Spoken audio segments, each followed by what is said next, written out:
So hopefully you guys had a fun discussion there. You know, the question now is like, how do these feelings and these instincts tie into fitness? Well, it's pretty interesting that our definition of fitness actually is closely related to the Darwinian definition of survival of the fittest. And essentially the fitness that CrossFit is after, the fitness that CrossFit is about, is actually like a survival type fitness. If the question was, who out of this group of people is most likely to survive, then one component of that, the physical component of that, which CrossFit helps us get better at, is really looking at what capabilities should a human being have in order to be better equipped for the dangers of life, the dangers of reality. Who would be most likely to survive? And so this depth of drive inside of us to survive requires that we have some certain capabilities, and that's what CrossFit seeks to round out in us. You know, we also have the other component of spiritual fitness, and that's kind of what this program is all about. Doesn't really matter how fast you can run if you're too depressed to get up. You know, this emotional stuff takes a big toll too, and that's why I really firmly believe that in order for us to be the best we can possibly be, we have to be fit on both sides. We can't just have one or the other, but they do connect, and as one gets better, the other typically follows or is supposed to follow.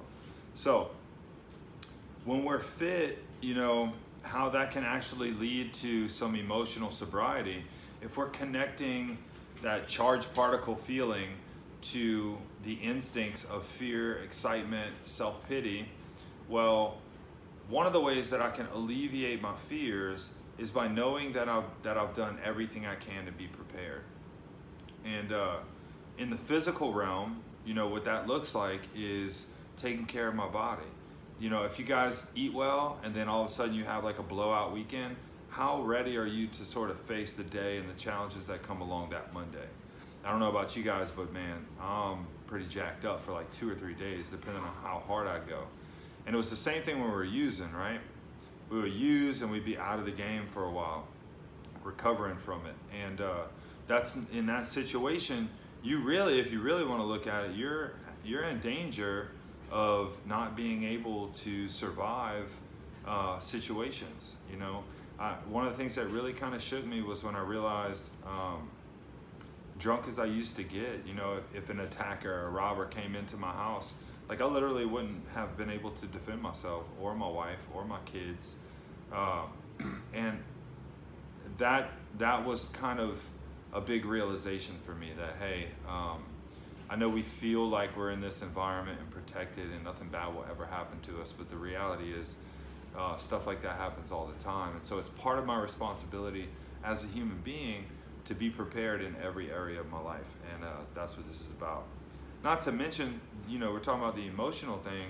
When you feel better, when you look better, when you're more capable, you have more confidence, you have more, you have less fear. You're not as afraid of, if I run out of gas or pop a tire, I know I can change it, you know?